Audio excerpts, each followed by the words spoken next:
Sinyal kuat Prabowo Subianto bersatu bersama rakyat menghancurkan oligarki Luhut Panjaitan, James Riyadi, Erick Thohir. Analisa strategis, Christovita Wiloto, Chairman Strategik Indonesia, di balik bendera bajak laut dan bangkitnya Indonesia. Indonesia sedang memasuki babak sejarah paling menegangkan.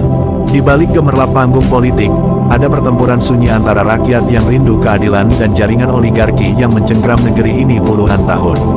Oligarki ini dipimpin oleh nama-nama besar, Luhut Panjaitan, James Riyadi, Erick Thohir, dan kaki tangan mereka. Mereka begitu kuat, begitu kaya, bahkan bisa mengatur negara seperti permainan catur. Tetapi gelap tidak selamanya berkuasa. Ada tanda-tanda kebangkitan, ada sinyal kuat bahwa Prabowo Subianto dan Megawati Soekarnoputri bersatu bersama rakyat. Tidak ada lagi jalan mundur.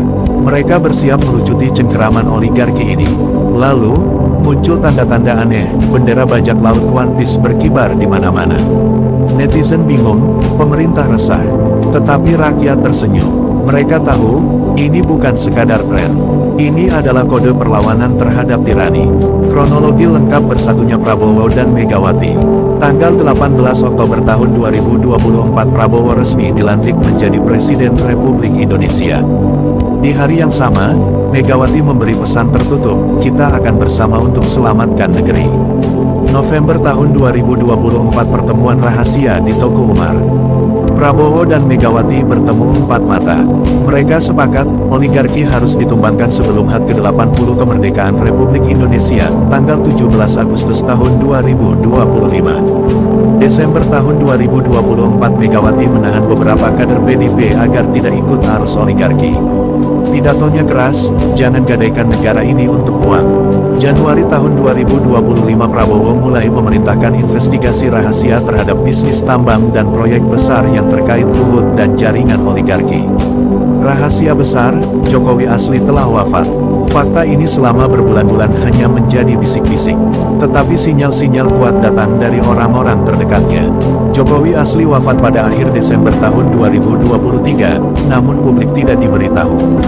Negara dijalankan oleh lingkaran oligarki dengan kendali figur pengganti. Kode keras datang dari anak-anaknya. Tanggal 21 Januari tahun 2024 Gibran datang ke rumah Prabowo di Jalan Kertanegara. Ia memakai pin bergambar Jolly Roger topi jerami, lambang bajak laut One Piece, di dada kiri. Pesannya jelas, ada kekuatan besar yang harus kita lawan. Februari tahun 2024 Gibran beberapa kali muncul dengan kode lain, kemeja biru langit, simbol kebebasan, saat isu oligarki makin panas. Maret tahun 2024 Kaisang memakai kaos bernomor punggung 8 dan 9. Netizen cocokologi, 8 dan 9 berarti HUT ke-80 RI, kode bahwa sesuatu besar akan terjadi pada Agustus tahun 2025. April tahun 2024 Kaisang memamerkan foto menginjak rumput dengan caption, tumbuh liar, tapi tetap hijau. Banyak yang menafsirkan ini sebagai sindiran kepada penguasa oligarki. Mei tahun 2024 Kaisang viral dengan kalung uang. Netizen menduga ini sindiran bahwa negara sedang dijadikan ladang uang oligarki. Fenomena bendera One Piece dan maknanya. Menjelang HUT ke-80 RI tanggal 17 Agustus tahun 2025, bendera bajak laut berkibar di mana-mana. Dari jalanan sampai media sosial. Wakil Ketua DPR RI, Sufmi Dasko Ahmad, berkata, ini tidak perlu dibenturkan dengan semangat kebangsaan. Tetapi publik tahu, ini adalah simbol perlawanan terhadap penguasa yang tamak. Dalam cerita One Piece, Monkey D. Luffy melawan pemerintahan dunia yang korup. Sama seperti rakyat Indonesia yang ingin lepas dari tirani oligarki. Andreas Hugo Pareira, politisi PDIP, menegaskan, jangan anggap ini makar. Ini ekspresi masyarakat. Fakta yang menarik, Gibran sudah pakai simbol Jolly Roger sejak awal kampanye. Itu bukan kebetulan. Itu adalah tanda bahwa sejak awal, ia tahu ada kekuatan besar yang harus dilawan. Jika kita membuka mata hati nurani kita, logo kemerdekaan Republik Indonesia yang dikeluarkan Prabowo Subianto, jika dibalik adalah simbol Jolly Roger. Simbol perang. Perang ala Indonesia yang lembut tapi melumpuhkan dan mematikan. Apa yang akan terjadi sebelum kemerdekaan ke-80? Prabowo, Megawati, dan rakyat bersatu. Semua kode ini mengarah ke satu titik, serangan balik terhadap oligarki akan terjadi sebelum tanggal 17 Agustus tahun 2025. Bukan hanya secara hukum, tetapi juga secara politik. Nama-nama besar yang selama ini kebal hukum akan jatuh satu persatu.